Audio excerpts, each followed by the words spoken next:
freedom is never more than one generation away from extinction. We didn't pass it on to our children in the bloodstream. The only way they can inherit the freedom we have known is if we fight for it, protect it, defend it, and then hand it to them with the well-taught lessons of how they in their lifetime must do the same. And if you and I don't do this, then you and I may well spend our sunset years telling our children and our children's children what it once was like in America when men were free.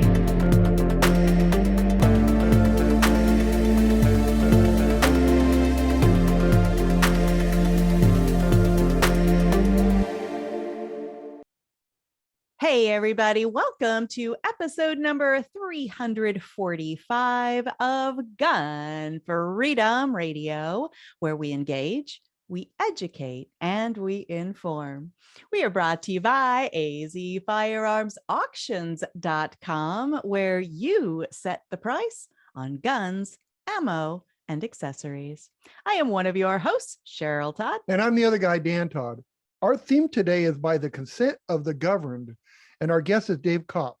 Dave is the co-founder and president of the Arizona Citizens Defense League and the AzCDL Foundation. Dave is an East Coast transplant. Let's don't blame him for that.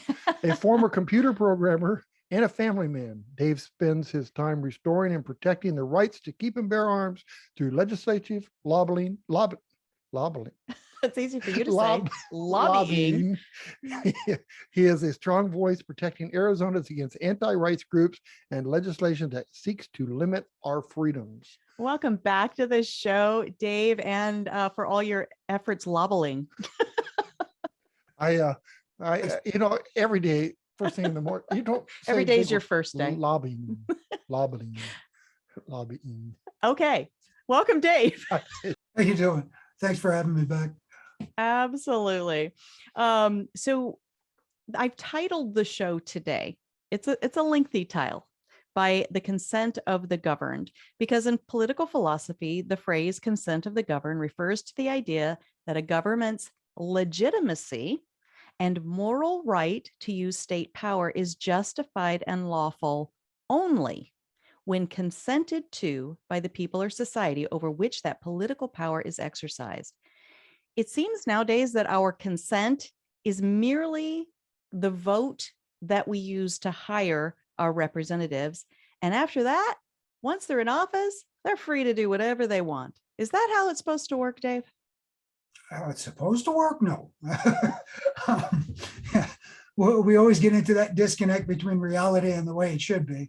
But yeah, that's these days, and it seems, I'm sure everybody has noticed, that at least everybody who watches this has noticed that it seems to be getting worse and worse as time goes by. There are still at least a handful of politicians who take their oath of office seriously. I think the vast majority of them, like you said, just basically, okay, I got voted in and I'm good now. And now my entire purpose in life will be to get reelected. And other than that, I don't really care what anybody thinks. So, and it's unfortunate that we've gone down that road, but I think to some degree it's inevitable. There was a phrase attributed to Alexander Tytler, although my understanding is that it was actually somebody else who said it. Something about once people figure out that they can vote themselves largesse out of the public treasury, it's all downhill from there. So, and that's pretty much where we're at now. How much money can we spend to make sure everybody keeps voting for us? So wait, you mean to tell me that we vote and then we're done? Well, that's the way people behave, but that's not the way that it was set up by our founders. Right. Right. How do you have a representative government if the people being represented have abdicated their voice? Well, and that's part of the problem. And and I'm going to say something that probably a lot of people don't want to hear, but most of this is our fault. Yes. Because we don't really pay enough attention. Another old saying that I'm fond of, just because you don't pay any attention to politics doesn't mean politics doesn't pay any attention to you. And that's the reality of the situation. We have to be involved. That's one of the reasons why we started AzCDL. It's the basic purpose of AzCDL is to keep the public connected to the government, because it doesn't work if that isn't the case. Boy, so we kind of have to that's the treat truth. politicians like kids. Well, they kind of are anyway. But so, you tell a kid not to get in the cookie jar, you just have to keep an eye on the cookie jar, Mhm. right? Mhm. So we vote for our politicians, and we also need to keep an eye on our politicians. Well, for sure. And I think that that starts with the earliest education. I think it has to be reinforced and modeled in the home. And then, of course, thankfully, we do have organizations like the AzCDL here in Arizona. There are organizations in almost every single state that at least say that they function the same way that the AzCDL does. But let's dive into that for a minute, because as we said in the opener, you are the president of two very important organizations. One is the Arizona Citizens Defense League. The other one is the Arizona Citizens Defense League Foundation. So just even helping people understand, compare and contrast, what are those two organizations and how are they formed to function? Well, at the most basic level, it's just a question of governmental regulation. Arizona Citizens Defense League, AzCDL, is what they call an IRCC4, which is a tax exempt organization, but you cannot deduct from your income taxes any donations to it because it is politically oriented. The foundation, on the other hand, is what they call an IRCC3, and that is something you can donate to and deduct off your income taxes because it is a strictly educational organization. A little deeper dive, basically AzCDL, the C4, does politics. We do lobbying, we try to influence legislation, we do issue advocacy. The only thing that the law really forbids us from doing is candidate advocacy. We are not a PAC. We can't say vote for so-and-so. We can say vote for people who protect your right to bear arms, but we can't say vote for this person. So that's kind of one difference. And then the C3, we don't do any of that. There's no politics involved. It's all strictly education. We focus on firearm safety training, history of the right to bear arms, things like that. Try and make sure everybody stays connected to where we came from. Absolutely. And full disclosure, not only am I and Dan both life members of the AzCDL, but I have the honor of serving on actually both boards of those organizations that you're talking about.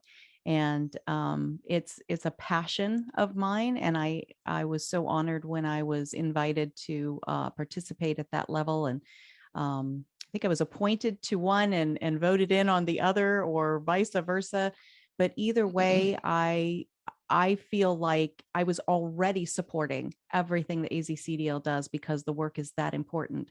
And so then to be able to be attached in the ways that I am is just even better. Yeah, you shouldn't own a gun in Arizona if you're not a member. Oh, I like that. You really shouldn't. Danny threw that gauntlet down. Well, you have a responsibility, and the thing is, the AzCDL, they will do all the work.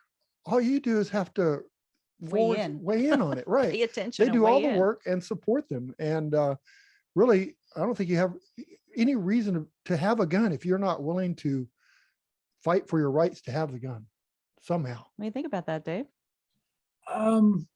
I'd like to say I agree, but only partly.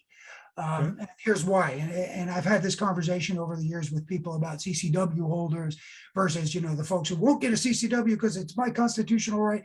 And I understand both sides of that debate. But one of my points has always been, if you get a guy who's got a CCW, or a woman, it doesn't matter, got a CCW and now is carrying a gun, they have walked through your front door. So now you've got them inside. It's your responsibility to bring them over to the purest side, the side that says, I have an absolute constitutional right to carry this and I don't need any card that says so. You need to get them from there to here. Mm-hmm. And so this is kind of one of the same points to Dan's point. Yeah, I wish that were true, but I'd rather have somebody own a gun and not be a member and have walked through my door and given me the chance to educate them as to why. So that's kind of where I am. That's a good revision. I'll accept that. I like that. And actually, the first words I ever heard you speak, Dave, was at a gun rights policy conference. It was held here in Phoenix. Our show was brand spanking new, so I'd never been to one of those kind of meetings before. And I went there to network and meet people. and you took the stage and you said, if you are an Arizona resident and a gun owner, are you a member of the AzCDL? And if not, why not? And I remember that moment like it was 5 minutes ago. I don't remember what I had for breakfast, but I remember that moment because I felt so personally convicted. I felt like you were talking directly to me, and you were, because at that time I was really not that aware of all of the political aspects and the need to be tapped into organizations that are supporting and protecting our rights. And I heard you loud and clear, and flash forward, here we are. So keep using that line because it definitely worked on me. Well, and it's important for people to join organizations like ours. Like I said, I'm not going to say you have to, or you're, not the right gun owner, anything like that. Who was it that coined the phrase Second Amendment is for everyone?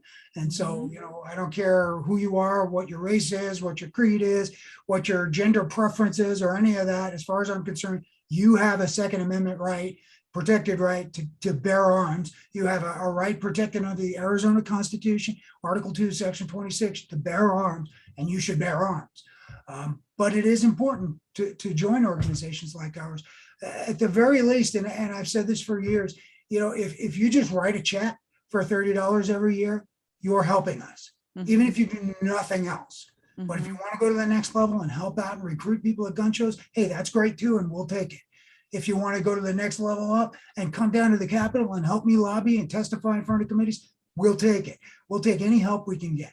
So, well, Dave, there's been like a couple million new gun owners and several thousands in Arizona with the COVID mess that we've had. And, I just want to tell those people that, now that you've owned a gun, and many are Democrats and many are what you would consider on the other side of the fence. And now that they are on the fence or on this side a little bit, having a gun, there's a responsibility with that. And one is to educate yourself, learn how to use it, but also to get involved so we don't lose our rights, right? Oh, absolutely. Absolutely. And we've had a report come out recently that, and it was not even like a particularly friendly, gun right friendly publication. I want to say the Wall Street Journal or, one of these, Washington Post, one of these, that was reporting that I believe half of all new gun owners recently are female. And that is a demographic that has been, I don't think it's been underserved, because your rights are for everybody, right? The Bill of Rights was written for all of us. And as Maj Touré, my good friend Maj Touré, likes to say, even if it wasn't, it's mine now. So there's that, right? I just got to with words. He does. And so, women have just not been really as vocal or as recognized or maybe as active in the rights movement and the gun community, if there is such a thing, right? The rights community, if there is such a thing. But we certainly are now. And I know for a fact, because another hat that I wear is I'm the state director for the DC Project, which is Women for Gun Rights. And the minute you became aware, you, Dave Kopp, and you, the president of the AzCDL, and this AzCDL as a body, became aware of the DC Project, you championed the work that we do from the word go. And so how important do you think it is for the female demographic to have a voice in this conversation? I think it's very important. The left has learned, and you notice I did not say Democrats. Because I know I made that mistake. I'm going to get in trouble for that. But we are a nonpartisan organization, but I do think that there is a distinct schism, especially on the right to bear arms, between the left and the right political spectrums. And I think the left has learned that you need to have that broad base of appeal, even if it doesn't actually exist, because the left's organizations are largely very well funded by a handful of coastal elites, and their actual grassroots is fairly small. but $1 billion can make them seem much larger. We, on the other hand, we have the actual grassroots. We don't have the $1 billion, but we can show the bodies. And I think it's very important that we show that counter visual. And you and I have discussed this before. You know, when you're down at the legislature and you're testifying in front of committee, there's a sea of red Moms Demand Action shirts behind you. And the politicians, and that's what they are, sitting up on the dais there, listening to all of this, they're looking out at the audience and they're thinking, you know, when I run for re-election, I need the soccer mom demographic, and there they are. And they don't like this issue, so I should stay away from it. Now, counter that with another C on the other side of the room of teal DC Project shirts who come in there and say, hey, you know, we carry guns, we support our right to bear arms. That's the counter visual that they need so that they understand that demographic isn't monolithic. It is actually these people, and I need to listen to both sides. And I'm fine with that. I don't have to have anybody just completely on my side, but listen to both sides and I'm happy. And I have a visual here. We have this red shirted group, and then look at this sea of teal. This is reality. This is who the American female gun owner is. The DC Project ladies from all over the nation. We have a huge presence, but we, for whatever reason, we don't have the level of activity to be able to, at a moment's notice, run down to the Capitol and, you know, show up in our teal shirts. We're working on that.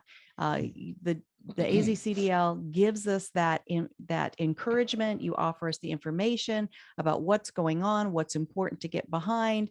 And I think that the next year, the next legislative session, we're definitely going to see an actual physical representation of what that photo showed, is that there are women all over this state.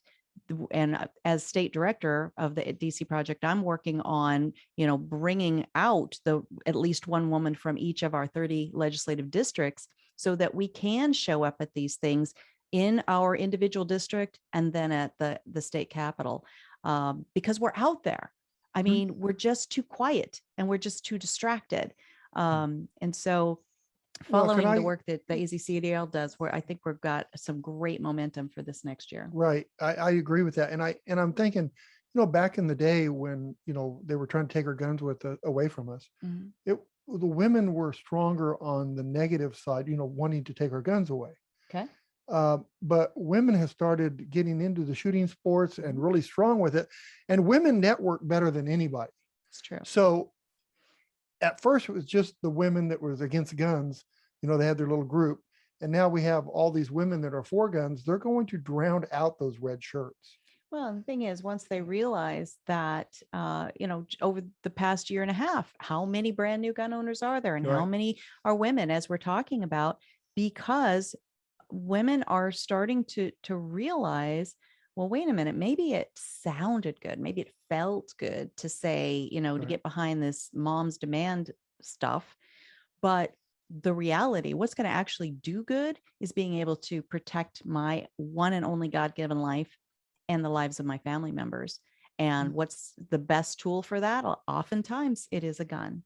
And so I think it's just a natural progression that we are going to see a much different visual and a much different message in this next year or so, because the people that just like to use emotion and throw emotion around, when that starts hitting the ear of people who have actually invested in purchasing a firearm and purchasing training and joining groups like the AzCDL, it's going to sound a lot different to their ear. Yeah. So anyway, I appreciate the work that you're doing there, Dave, and that you've supported women so strongly. How about this idea of, you know, the political end of things? Again, the Second Amendment's not political. The AzCDL Foundation, not political. The AzCDL itself, you lobby, but you're not political. Do you, or has the AzCDL ever had a political action PAC or some kind of a political action arm? We used to. We had some issues with it, which I won't go into on public radio. But yeah, we did. I have always been a little leery about doing the electoral side, just because, like I said, we do issue advocacy, and I don't think it's appropriate for us to be too closely tied to electoral advocacy.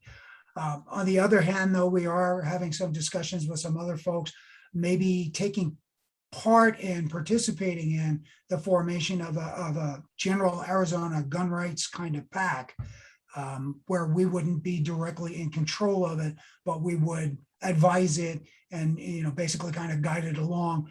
But it wouldn't be ours directly. So we're working on that. That's we get a lot of folks in our membership. You guys need to tell us, who we should vote for, and we can give you voting records. We do that now. We've done it for years. These are the people who voted yes for our bills. These are the people who didn't, and that should tell you something. But I've always been very leery of saying, but you should vote for so and so, because politicians change almost as frequently as well, no, I won't use that analogy. A lot, change a lot. A lot. We'll just say a lot. Yeah, we'll just say a lot. And we've had some big ones in Arizona that's changed quite a bit. Oh yeah, and but we're always here, and that's something that's become kind of a truism down at the legislature. We've been in business 17 years now, and so whoever comes into office, it's always, well, those are the AzCDL guys, those are the gun guys. So, we're just a presence there. We have been forever, and hopefully we'll stay that way long after I'm gone. So, absolutely, yeah, it's important that everybody participates. For sure. And we've mentioned membership in the AzCDL a couple of times, but we haven't yet told people how they can become members. Yeah, I was actually going to get to that, but then we go off on tangents sometimes. Yeah, if you go to the website, it's www.azcdl.org. That's our website. You can join there. We have a presence at almost every gun show in the state, as few as they are these days. And so if you go to the gun show tables or other events, we've been to state fairs, prepper shows, et cetera, et cetera. So you'll find our table and you can join there. It's actually discounted at the table, but you'll pay full boat on the website. And it's not a lot of money. $30 for a basic membership, $50 for what we call the sustaining membership, which basically you're helping sustain the organization, and $300 for a life membership. None of that has changed in 17 years. That was our price again. That's our price now. I don't anticipate it will, but again, I'm not going to last forever, so who knows? But yeah, and it's important that you join. One of the things that impresses politicians is numbers, and we started out with realistically, we actually started out with 4 guys and a 5 and diner. It was me and our co-founders. Within a year, we were at a couple of hundred members. Now, 17 years later, we're bumping on 20,000. Wow. It's very important for everybody. The more numbers we have, the more impressive that is. If I can go to a politician and say we have 50,000 members, it's much more impressive than 20, which is much more impressive than 10, et cetera, et cetera. So. Absolutely. And one of the benefits of, the ultimate benefit is that you're protecting and preserving your right to keep and bear arms in the state you live in, right? Or even if you're in another state, you can help us support the right here, because what happens in one state happens in another. But another benefit of membership is that you get to attend our annual membership meeting. And those are always very informative, very fun, lively events. And last year, I was honored to help with the digital portion because, of course, during COVID year, everything went digital, right? And I was able to interview a panel of some really cool people. This year, we are live and in person again. So talk to us about what are the plans this year. And I do believe you have to be a member before you can attend. Is that true? Either a member or a guest of a member. Okay. So if you're a member, you can bring non-members, because we figure the members are smart enough to vet people who shouldn't be there. So, true. But yeah, the meeting this year is on second Saturday in October, which we try to get that date every year. And so far, we've been successful most of the time. Second Saturday is October 9th this year. It's in Tucson at the They married a university. And, it's just a whole bunch of people get together. We encourage people to open carry. You don't have to, but we encourage people to. Usually we have around 400 people, 450. And it's, safest room in Arizona for that day. And so usually we'll get a couple of folks to speak. This year we're having Rachel Malone, who's my counterpart in Texas. She's the state liaison for gun owners of Texas.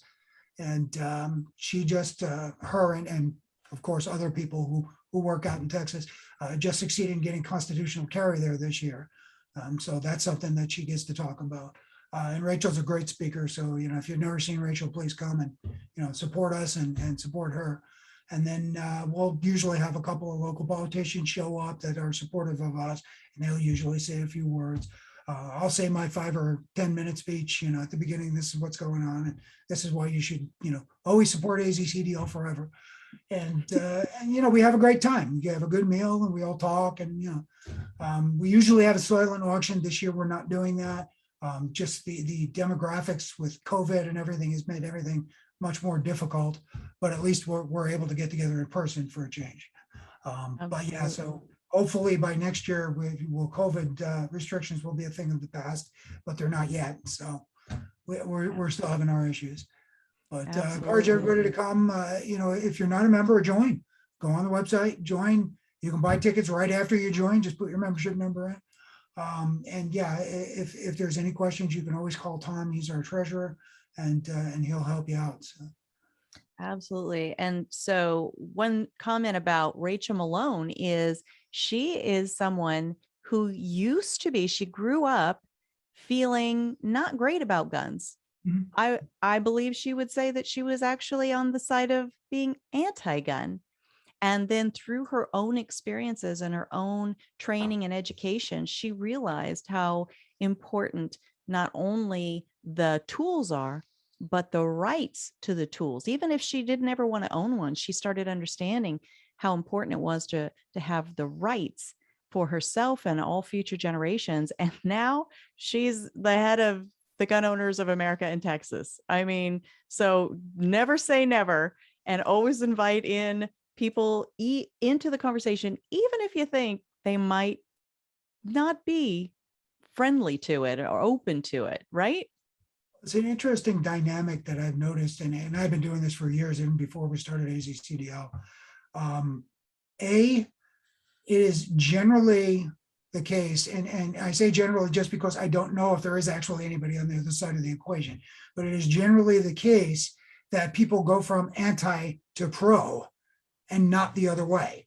I have literally never in my almost 30 years of doing this kind of activism, I've never met anybody who went from pro to anti, but I've met many people who went from anti to pro. I agree. The other thing I wanted to point out, because Rachel, at least in my eyes and probably yours too, is still a youngster. Yeah. Young people by and large are very accepting of the right to keep and bear arms. We always hear about, polls show that they're all socialists and et cetera. Okay, maybe polls show that. I don't know. I don't do polling. I do know that it's been my experience that, like you said, young people in general are very much I don't particularly want a gun, but I want the right to have a gun. And I think that's very pervasive amongst the younger generation. And I think we need to do as much as we can to encourage them. Part of that, of course, is the disconnect between my generation and theirs on certain social issues. And, I try to get past that, but I'm an old white guy and that doesn't always work. One of the reasons I think that it's important to get women involved, and get minorities involved, et cetera, because we reach our own audiences much more effectively than we reach others. So, but yeah, like I said, I think that's a truism, that people go from their side to our side, not the other way. Right. And I've been teaching people to shoot for years and take people out. And I've never had anybody, if you take them out properly and start them with small guns and into bigger guns, that said, ew, after they shot a gun. Most of them say, how do I get one of those? Yeah. And so your friends bring your friends to the meeting and bring your friends shooting and get them involved. It's only good. Alan Corwin, who you both know, and who's one of my oldest friends out here. Alan always said every time he brought somebody new shooting, the first question was always, do you have more ammo? Yes. And I think that, again, that's a truism. People like it. Some years ago, and unfortunately we haven't repeated this, but we really should. Some years ago, we had, right before GRPC, we had a shoot for legislators, and we invited the Dems. A handful of them showed up. Most of them had never shot a gun before, and they were all two things. A, they really enjoyed shooting, and B, they were really surprised that we weren't all wearing white hoods. It just was one of those preconceived notions that they had, that gun owners are just, mean, surly hillbilly types. And they were like, they were all so nice and so welcoming. And I really appreciate that. So, again, get them to the range. There is no better way to get somebody into shooting than to put a gun in their hands and get them to the range. And like Dan said, not a big, 500 Smith & Wesson Magnum. Don't start anybody that way. No. Yeah. That's the way it used to be back in the day. You'd, oh, look at this big gun. Let's watch this guy shoot this gun. And, we all got smart. Yeah. And especially if you're taking somebody else that's never shot before, start them out with a small gun, let them work their way up to it. They'll work their way up to it. I've never seen anybody that didn't want to shoot the next gun. Mm-hmm. So that's super important. So absolutely. That's how we started on that legislative shoot. Okay, here, try this 22. Do you like that? Okay, how? You try this 9mm, try this 45, et cetera, et cetera. And so, eventually they got to the point where they were comfortable with everything on the table. Absolutely. Right. Nowadays, it's become so polarized, they probably end up getting ostracized by their cohorts if they showed up at a thing like that.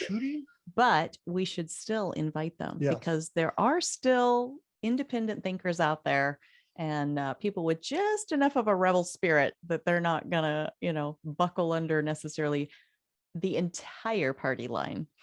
I wanted to take just a second and just mention that we've had the AzCDL has had a certain board for so many years, and one particular person who basically single-handedly did 90% of everything because isn't that how things always work? And that person, so he's so important to us. He up and retired. I don't know who let him do that, but I wanted you to just take a minute and tell folks about the one and only amazing Fred Dake. Yeah, Fred was one of our founders. It was basically myself, Fred Dank, John Wentling, and Charles Heller. John has since retired due to health issues. Fred just retired this year. Charles is not on the board anymore, but still does our media coordinating job. But Fred was the guy who basically ran everything. He was the back office guy. And you say you have your back office staff. Well, that was Fred and his wife, Susie. I have to give her credit too, because she of time and effort into this as well. And for 17 years, it was just a labor of love.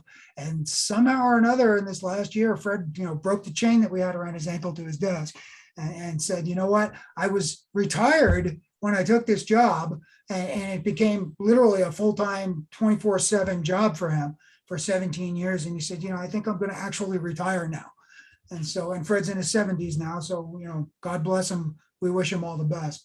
But yeah, we would not have been where we are today without Fred and Susie. Boy, that is the case. So retired, they moved, but we still have their email address. So phone number, so we might draw them back in again yet. I don't know. But just huge thanks to Fred and Susie for all that they've done. But I think we've about used our time. How does it go so quickly? Tell folks, Dave, just as we wrap up again, how can they continue to support the efforts of the AzCDL? And do people donate separately to the AzCDL than they donate to the foundation? Or is it just kind of one place to donate? And how do people also become members? Well, again, you can always go to the website, azcdl.org. You can join there. AzCDL Foundation.org is for the foundation. Yes, they are separate donations. We're not allowed by law to mix them. So if you donate to the C4, to the AzCDL, you'll be You'll not be able to deduct it from your income taxes, but you will be supporting legislative activism here in Arizona. If you donate to the foundation, you will be able to deduct it from your income taxes. I don't know what the percentages are. I know generally there is some rule that says you can donate all of it if this happens and portion of it if that happens, and that's something you need to ask your tax accountant about. But it is deductible. And that supports training. Our big mission right now, as you know, is to bring Faster Saves Lives to Arizona and start getting some of our educators and our administrators in the school districts trained in how to protect our kids properly, not just throw their bodies in front of them and pray. Right. And so, that's one of our big focuses now. But our entire focus in the foundation is safety and education. So. Fantastic.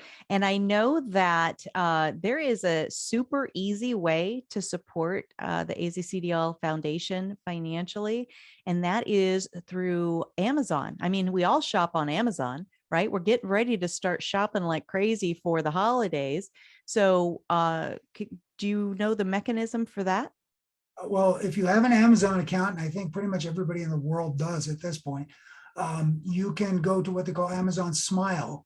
And what happens is when you make a purchase at Amazon through the Smile website, it will take a small percentage, it's a few cents on the dollar, but it will take a small percentage and donate it to your selected charity. So of course I have, and many of our members have selected the AzCDL Foundation.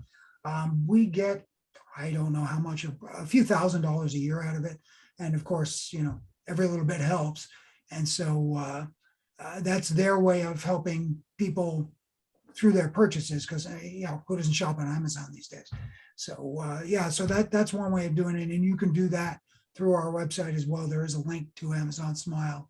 I don't remember all the details of the website because they've changed it several times, but I know there's one there. So Absolutely. And every time we get an update from, it's now Tom Woodrow, who gives us the update about how much money has come to the foundation through Amazon Smile, I feel like I should just personally say, you're welcome, because Oh my God. because I use it, and I use Amazon probably more than I should Dave, admit to. I have to tell you that the UPS driver came by my house and said, "Is your wife okay?" And I go, "Yeah, why? She didn't get a package today." Okay, that's how bad it is. It's a mostly true story. So, all right. My account as well, so I know how that Yeah. works. For sure. So, all right. Well, thank you again so much for all that you do, Dave. And I personally don't get to come to the membership meeting this year on October 9th in Tucson, but I definitely will be, you know, acting behind the scenes and helping out with everything. And I know it's going to be a tremendous event. Absolutely. All Welcome right. everybody. Join out and show up. Absolutely. All right, Dave. Thanks, Thank you Dave. so much. We'll see you later. Thanks. Bye-bye. Bye-bye. You know, California needs a man like that to run an organization there to help them. Well, and they've got a couple of really powerful and strong organizations in California. There are some Second Amendment organizations that I would say you don't see any results of their actions. So I would say they're mostly just fundraising organizations. But there are a couple over there that they're really putting the work in. Yeah. And They're starting to move. And they are. The problem is that people, individuals, you know, the you and the me and the Danny, that we've gotten way too comfortable with thinking it's somebody else's job. All we have to do is vote. Right. And even if that, right, because then we can sit back and go, well, my vote doesn't count. So, you know, we have a friend or two that they think that's the cool position, right? Rather than be wrong, they'd rather do nothing. And that just drives me a little nuts. But too many of us think it's somebody else's job to do it, whatever it is, right? Especially when it comes to legislation and things of that nature.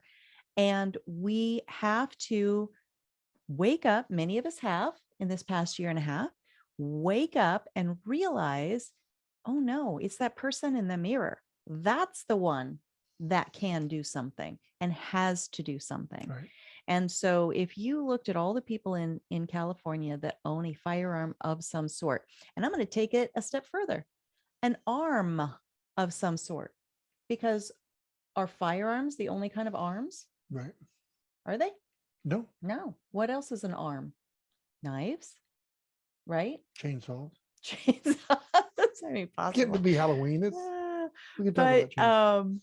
but the point is that if everybody in California who owns arms were to take seriously their personal connection to and responsibility to our US Constitution and Bill of Rights, then maybe they could understand that, oh, wait, my state also has those protections, right?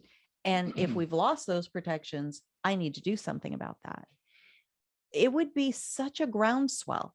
There would be so much pressure to the representatives, the politicians, the leaders, whatever word you want to give them, that the tide would turn so quickly, it would shock you. So that's You mean my holding encouragement to everybody. politicians accountable? Holding them accountable and raising up people that you would even think you could entrust Right. with that kind of responsibility, and then supporting those people as they run for office financially with your time, right? Doing door knocking, doing phone calls, all the things that help people win elections. And then once they're in office, that is when the work really starts. That's not when you get to go, okay, good, we won, and leave them to their own. I mean, we've been business owners for how many years, and we hire people. Right. Do we just go, okay, you're hired, figure it out on your own, make it your own? We try not to. No, I mean, sometimes we haven't always hit the mark, yeah. but no, we have to mentor those people to serve our clientele Right. in the same ways that we would serve our clientele. We've hired them to be an extension of our values and our mission. Right. And hiring people with our vote is no different. And we just have to turn that paradigm around. Stop looking at elected people as though they are, godlike creatures or rock stars. Royalty. Stop it. They're not that, you know what? They're nothing. They're just like us. They're doing a job that you hired them to do. If they're not doing the job properly, if they're not following the Constitution, fire them. I wanted to say fire there, but I didn't. Because it's irritating to me when you have governors that just come out and say it's above my pay grade, the Constitution. Why is that person in office? Why? I mean, that particular one's about to not be. It's a job of a politician. It's a job of a police officer to withhold the Constitution. To uphold. I'm sorry. I need my coffee. You're thinking about how things are right now, right, where they're withholding the Constitution. But how many things? Especially, let's just look at California. Wait, let's look at Arizona. How many laws are on the book are not true to the Constitution? Oh my gosh. There's so many. And why are they there? They shouldn't even have been considered to be a law. It's true. All right. Well, again, thank you so much to withhold. Well, it's because for the past year and a half, our Constitution has been withheld from us. Yes. That's why you said and they come out and say, when the president comes out and says it, it may not be legal, when he but says we're doing it's not about your rights and it's not about your freedoms, it's about what we are going to make you do. It's what we want. Basically what that speech was that Biden gave for the children, about the, oh my gosh, for the children, about the I think that was the vaccine. Yeah. Mandatory vaccine.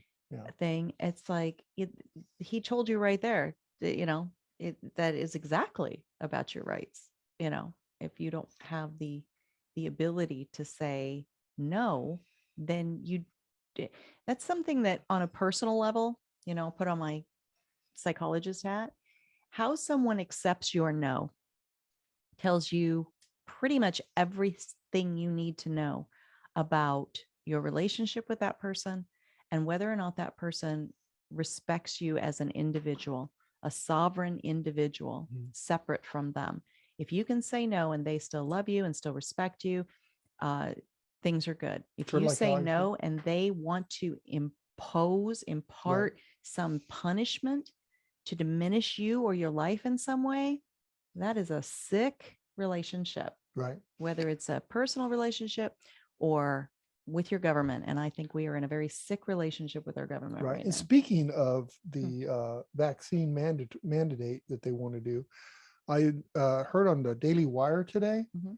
that they have over 100 people in their organization and that they are going to fight them. Mhm. And they're looking for people to join their group Mhm. to help fight that. And I think that's a good cause because next is 10 people, Right. right? Yeah, So, absolutely. No, I can't agree more with that. And you know, the confusion comes in when people are saying, well, if you're a private business, you should be able to do what you want. Well, here's the thing. If we're a private business and we're doing what we want, that goes out the window when the weight of the federal government is leaning on us, causing us to have to decide whether we're going to be an agent of the state at the Right. threat of a fine Right. if we don't do this. Right. Okay, now we wouldn't be acting as an individual business anymore, would we? No, because that's So just one step. yeah, that's where a lot of this murkiness starts coming in. It's a But test, folks, for the next couple of years. It's a test to see how far they can go. And they're going to push it to the limit. yeah, and if all they have to do is say there's an emergency, well, Right. guess what? We're gonna have a never-ending series of emergencies. Yeah. We All should be right. able to do that too. Hmm. I can't pay my payroll taxes this year. It's an It's emergency. an emergency. That's true. You know, give it to a corporation But- that has over 100 But people. wait a minute, taxes are, they're voluntary, right? Oh, yes, they are. Yeah, they're voluntary, You just wanna like me taking the trash out. That's good. All right, we got to get out of here. Thank you so much to our awesome guest today, Dave Kopp, Yep. president of the AzCDL, president of the AzCDL Foundation, doing amazing work here in Arizona. Again, become a member, whether you live in Arizona or not. Support the work that we're doing because those numbers, those membership numbers, they matter to the politic-critters that we are trying to There are interact some with critters, and that's for sure. keep in line, right? And thank you to our amazing listeners, not just here in our city, not just here in the state of Arizona, not even just here across the United States, but across the globe. Wherever there is internet, we have listeners and people watching our videos, and we see you. We know you're out there, and your time is your most finite commodity. And when you spend it with us, it is appreciated. Yes. And we thank you for that. If you want to rewatch this episode or any of the videos that we have put up, find us at YouTube, at GunStreamer, or on the smart phone app called Ops Lens. If you like to listen to the audio only version, that because maybe you're out for a bike ride or a long country drive, looking at the changing of the leaves very soon, right? Because we are in the studio. What is today? September 20th, 2021. So all over the nation, the weather's starting to change a little bit, get a little bit fall-esque. So if you're out and you like to listen to the audio only version, go to our website, GunFreedomRadio.com, click the on demand tab and binge listen to your heart's content. I see you mocking me, Mr. Todd, but I thought you were actually going to say it. So that's why I paused. And if you click the guest tab, you'll be able to see photos and bios and links to all of the work that all of our guests have ever who have ever been on the show. It is a tremendous resource. And when you spend time there, we don't hate that. And we also don't hate it if you share that information. Absolutely. Please share it. Let's get everybody informed. Absolutely. And when you go to YouTube and GunStreamer, click not only the subscribe button, but also the notifications, right? Everybody out there says, smash that notification. Well, We are very refined, and we are the beneficiaries of the greatest inheritance of all time ever. And so I think we should have our pinky delicately and firmly raised when we press the notifications and the subscribe button. Yes? Okay. Okay. Well, on that note, what are we going to do until next time? We are going to double, triple pray For for our who? nation, For nation. Who else? the politicians. Okay. How about the one or two that you don't really like? If it's only one or two, we'd be in good shape right now. But How about the one or two that I like? Uh, We need to pray for the ones that we don't like. especially, right? Yes. Why? All right. Because we love you. No, why? Because we need to give them some information. We need God to push some information into them. Hey, guys, we have a constitution in this area of the world. We need you to follow that constitution. Nudge them a little bit, God. Nudge Right? them. And didn't you make an oath to protect that? Yeah. Okay. So yeah, I like it. All right. Well, until next time, be good to each other. Have a great week, and God bless. Bye-bye.